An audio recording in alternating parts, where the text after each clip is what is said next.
నీ మనసులో ఉన్నది పైకి చెప్పు సకు. మీ అమ్మలాగా చూపులతో మాట్లాడకు. ఏం చెప్పాలనుకుంటున్నావు? నాన్నగారు, నేనేం తప్పు చేశానో అర్థం కావడం లేదు. అదే నేను పాండురంగని అడగబోతున్నాను. పాండురంగ, నువ్వే చెప్పు, నేనేం తప్పు చేశాను? తను నాకంటే చాలా చిన్న పిల్ల. నేను నిన్ను అడిగే కదా తనకి నీళ్ళిచ్చాను. పాపం ఆకలితో ఉందని నీ నైవేద్యం అరటిపండు ఒకటిచ్చాను. తను సంతోషంగా తినింది. మేమిద్దరం చక్కగా ఆడుకున్నాం. అసలు దేవుడికి ఎందుకు కోపం వస్తుందో అర్థం కావడం లేదు. నాన్నగారు, అసలు అంటరానితనం అంటే ఏమిటి? సకు, నువ్వు అడిగింది చాలా చిక్కు ప్రశ్న. నువ్వు దాని గురించి మర్చిపో. ఎందుకు మర్చిపోవాలి? జమీందార్ గారు మిమ్మల్ని ఎందుకు కేకలేశారు? నాకు అస్సలు నచ్చలేదు. సకు, ఆగు. మీరు పాపాత్ములు పాపం చేశారని ఎందుకన్నారు చెప్పండి. ఆ చిన్న పాప గుళ్ళోకి వచ్చి దేవుడికి మొక్కుతే పర్వతాలేమన్నా కూలిపోతాయా? సకు, నీకు అర్థమయ్యేలా ఎలా చెప్పాలి? చూడు సకు, భగవంతుడు సృష్టి అయిన ఈ సుందరమైన ప్రపంచంలో కొంతమంది మనుషులు ఇంకొంతమందిని గాయపరుస్తున్నారు. నువ్వు నాకు ఇది చెప్పు. మన అబీరా గులాల్ ఇంకా ఊస డొంగ రసనవే డొంగ గీతలు మనం పాడతాం కదా. ఈ గీతాలు ఎవరు రాశారు? సన్యాసి చోకోబార్ రాశారు. పాపం, వారికి కూడా పాండురంగడి గుడిలోకి ప్రవేశం లేదు. చంద్రబాగా దగ్గర నిలబడి పాండురంగడిని చూసేవారట. ఇంకా ఈ విధంగా చోకోబార్ ఒక్కడే కాదు, మనుషులంతా ఒక్కటే అని చెప్పే సోవేరాబాయ్, నిర్మల, బొంక దాదా, వాళ్ళందరూ కూడా తమ అదృష్టం ఇంతే అని అనుకున్నారు. అసలు ఇలా ఎందుకు?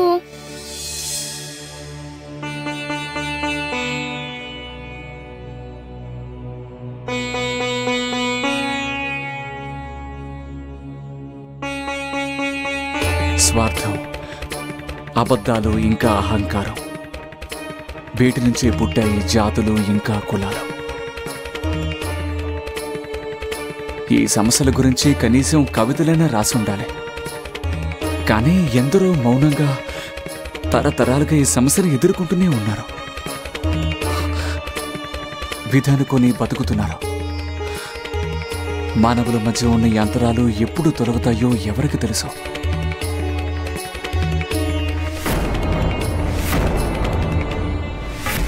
నాన్నగారు, నాన్నగారు! అయ్యో, ఏం కాలేదు సకు, నువ్వేం భయపడకు.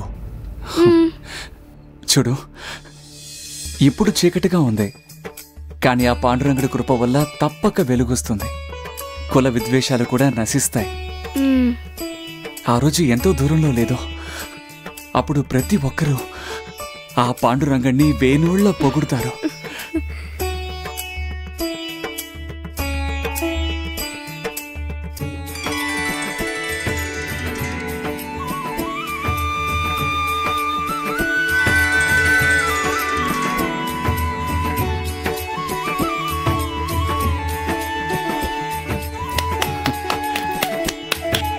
నా పాండురంగడు జవాబిచ్చాడు. నాన్నగారు, మీరన్నట్టు ఆ రోజు త్వరలోనే వస్తుంది. ఓహో సకు, ఇది పాండురంగ బిడ్డలని జవాబు కాదు. అది నీకు తెలుసు కదా, పాండురంగడి నుదుటి మీద ఒక రాయి ఉంది. అది వెలుగులు వెదజల్లుతుంది. అది చీకట్లో మాత్రమే ప్రకాశిస్తుంది. నువ్వు అంటూ ఉంటావు కదా, పాండురంగడు త్రినేత్రం తెరిచాడు అని. అది నాకు గుర్తుంది నాన్నగారు. కానీ మీరెప్పుడు చెప్తారు కదా, మనం విచారంగా ఉన్నప్పుడు ఏదో ఒక రూపంలో ఆ పాండురంగడి దారి చూపిస్తాడు అని. ఇందులో మన తప్పేమీ లేదు, మనం ఏ పాపం చేయలేదని పాండురంగుడు అంటున్నాడు.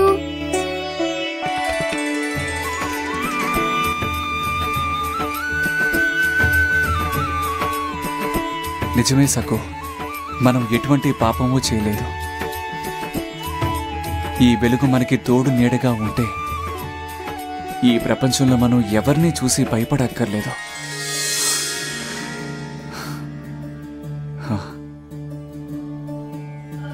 రంగరంగ పాండురంగ, రంగరంగ పాండురంగ, రంగరంగ పాండురంగ.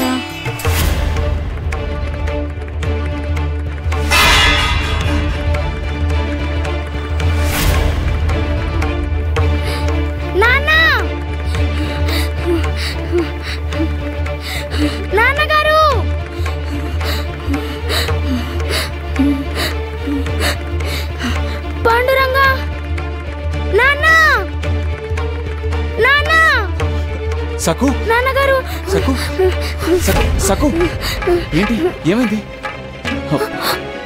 నాన్న నాన్న మన పాండురంగడు. పాండురంగడా?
దీనివల్ల నష్టపోయేది నువ్వు ఒక్కడివే కాదు, ఊరు మొత్తం దహనమైపోతుంది.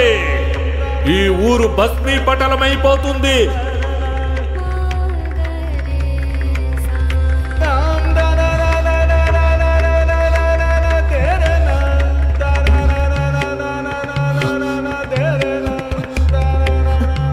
రంగడు నిజంగానే కోపగించుకున్నాడు శివప్ప.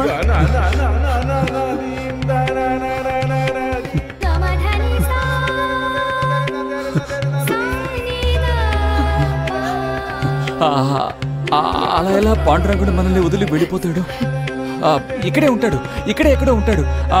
నేను వెళ్ళి వెతుకుతాను, ఉండండి. ఆయన ఇక్కడే ఉంటాడు, ఇక్కడే ఉంటాడు. ఇది కళ కళ.